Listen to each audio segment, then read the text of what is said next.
One of the things that people ask, especially when I bring new fishermen on board, is how do I rig up for rockfish or for lingcod? Of course, there's multiple ways to do that, but one of the most effective, easy methods that I'm going to show you is just using a dropper loop. Now, a dropper loop, I've got my monofilament leader here. Of course, with the rod set up, you'll want to have braided line so that you can feel everything, but you don't want to hang up with this braided line because fishing for rockfish, well, you're near the rocks a lot of times. So if you do hang up, you want to have a lower pound test for your monofilament so you can break that off if necessary. But for the rigging, we start with our monofilament, in this case of about 30-pound test, and you want to use a dropper loop.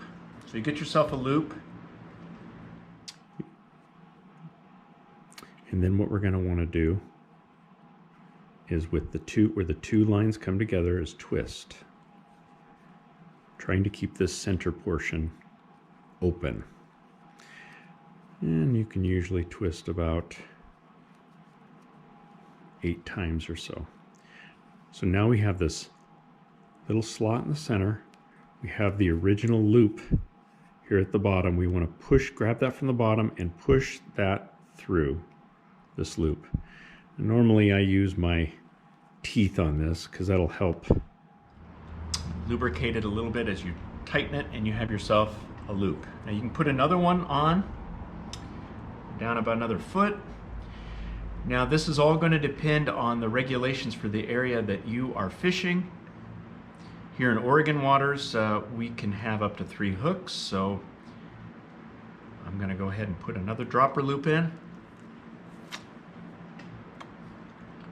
Lubricate that a little bit, and now we have these 2 dropper loops. Now I'm going to, on the bottom, we're going to have our jig, and then that way we can fish for lingcod, and we'll get the occasional rockfish from that jig also. And the easiest for that is just to do a double surgeon knot.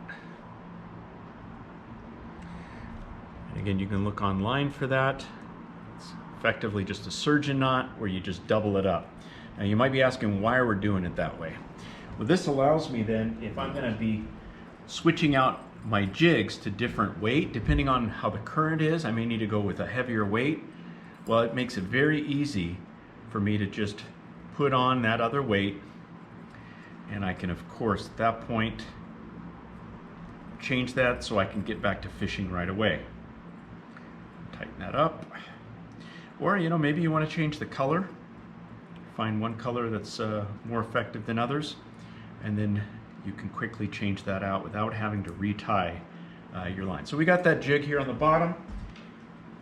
Shrimp flies are great. They're cheap. They're easy to use and very effective. And with these dropper loops, it's the same kind of situation here. You can feed that loop through, tighten that up, and I can quickly change my fly rigs if I want a different color. That's easy to do. Here's my second one. And we'll also pop that on.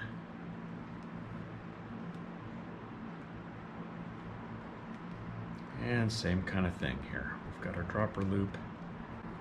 There we go.